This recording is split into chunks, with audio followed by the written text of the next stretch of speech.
Good morning, everyone. Pete Pardo here from Sea of Tranquility. Welcome to another edition of Favorite Albums Through the Decades, the show we're doing throughout the month of May. Taking a look at some bands who have been around for 3 or more decades. Either they're still around or were around for 3 or more decades. We're taking a look at each decade they released albums in and picking our favorite from each decade. So not only myself or my occasional guest star, but you guys down in the comments below. So we're looking at Deep Purple today. Finally getting around to my favorite band. And they've been around for a lot of decades, right? These guys released a couple albums in the 60s, a whole bunch in the 70s, a few in the 80s, a few in the 90s, 2000s, 2010s, and they had one last year in 2020. So, great British hard rock institution, Deep Purple. So let's start off with the 60s. So we have 3 choices in the 60s. This was a hard one.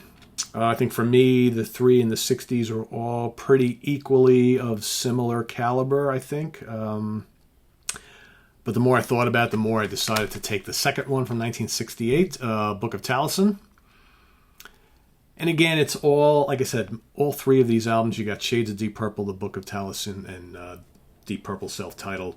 All very similar. They all have that kind of psychedelic, early prog rock, hard rock type of thing going on, little bits of pop, a lot of cover tunes, right?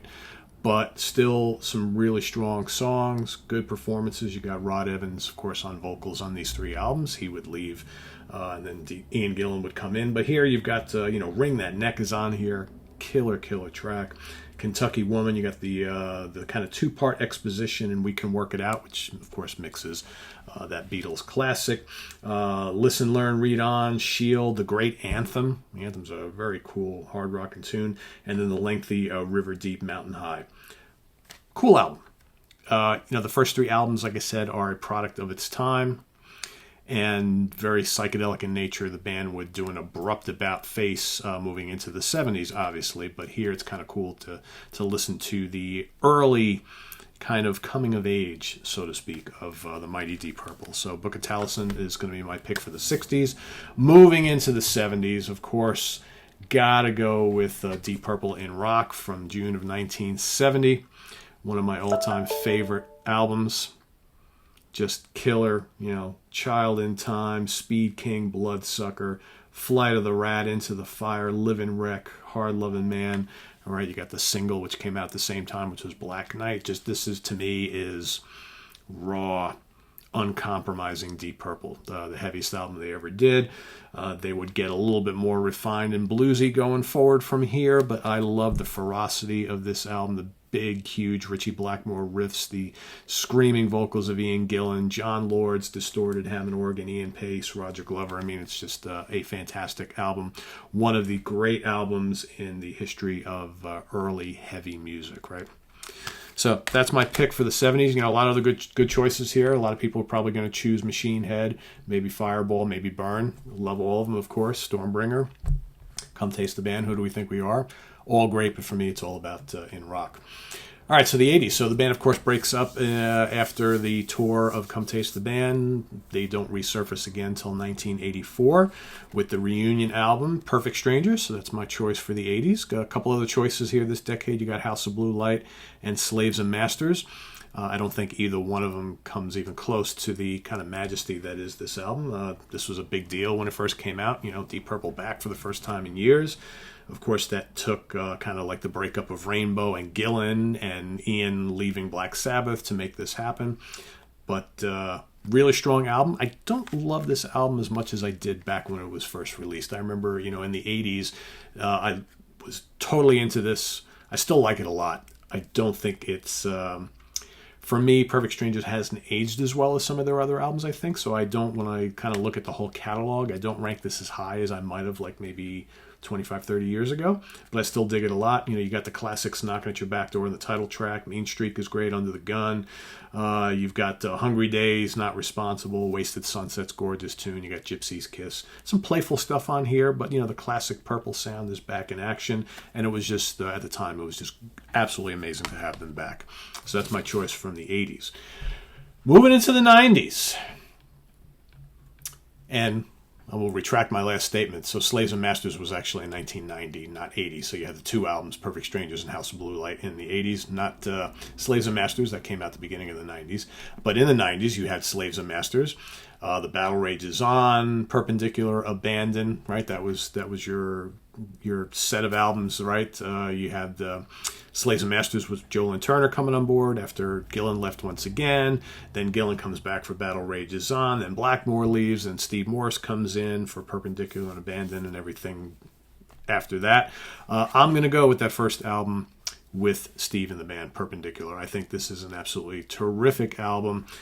Everything just kind of clicking on all cylinders, and really memorable songs, great guitar playing. A little bit different, right? This is a little bit different Deep Purple, but I think that they needed that kind of fresh blood in the band. Ted the Mechanic, terrific song. Loosen My Strings, The Aviator. The title track is just...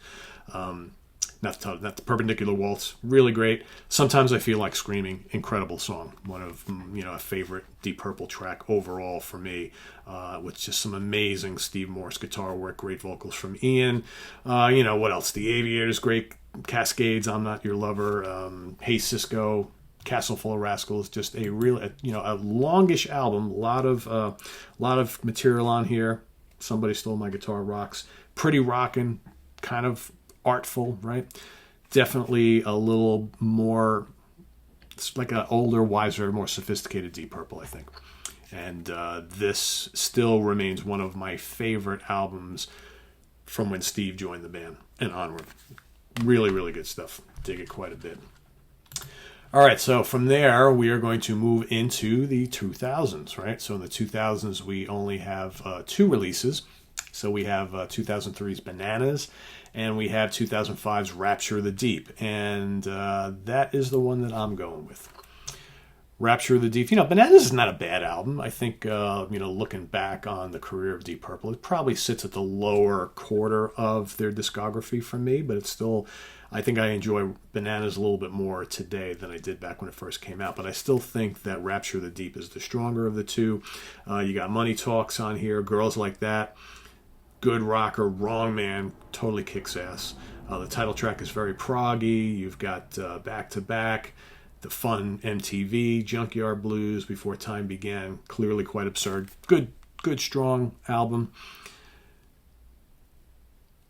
And of course, you've got Don Airey firmly in the band at this point. So, yeah. Very sorry to see John Lord go, but if they were going to replace him with anybody, Don, of course, is a great, great choice. All right, so now going to the 2010. So there was a bit of a break between Rapture of the Deep and this next one, which came out in 2013, so 8 years after Rapture of the Deep. Now What?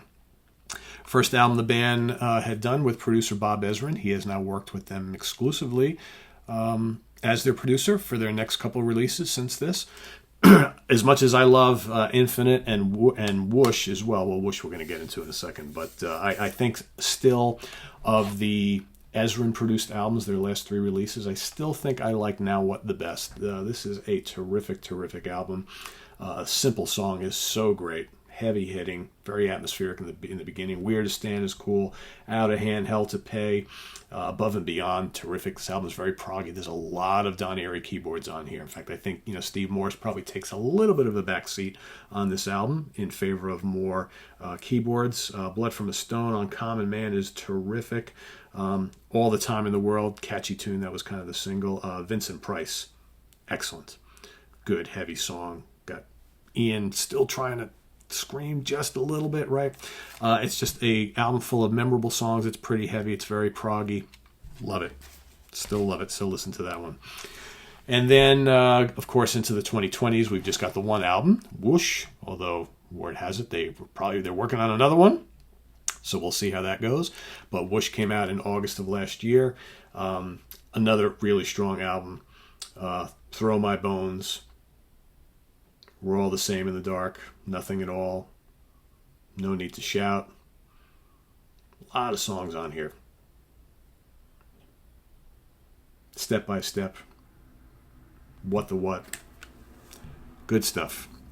Maybe not quite as memorable as the material from Now What or Infinite, but still really enjoyable. I think, if I look at the 3 Ezrin produced albums, this, if I were to rank all 3 of them, it'd probably be Now What, then Infinite, then Whoosh, but I like all 3 quite a bit. It's just good to see them back and, creating new music again. Power of the Moon. There's all sorts of great stuff on here. It's a very strong album. So there you have it. The 2020s, obviously by default, Whoosh. Now What for the 2010s, the 2000s, Rapture of the Deep. From the 90s, Perpendicular. From the 80s, Perfect Strangers. In Rock from the 70s. And the Book of Talisman from the 60s. So, yeah. Look at all those decades, people. These guys have been around a long time, and I hope they keep staying around for a long time, because you know what, quite frankly, their last 3 studio albums have been of such high quality that even if they decide to lay off the tours or do very, very limited live shows, they continue to release studio albums. I'm good with that, because they've been that damn good, right? So thanks everybody for watching. Visit us on the web at www.seaoftranquility.org. We're on Facebook, we're on Twitter, of course, we're on YouTube all the damn time. Coming up, we've got more of these over the rest of the month, so stay tuned for more of that. Tonight you've got interview with Jeff Coleman, guitarist extraordinaire. We got the Monsters Den tonight. We got a cool show also coming up with Jamie Laszlo and myself, kind of talking about our favorite summertime albums, those albums that we like to play when we're sitting outside chilling to the nice weather, right? So stay tuned for that, and lots more on the channel. Martin Popoff tomorrow morning as well. So I am Pete Pardo. See you real soon. Bye-bye.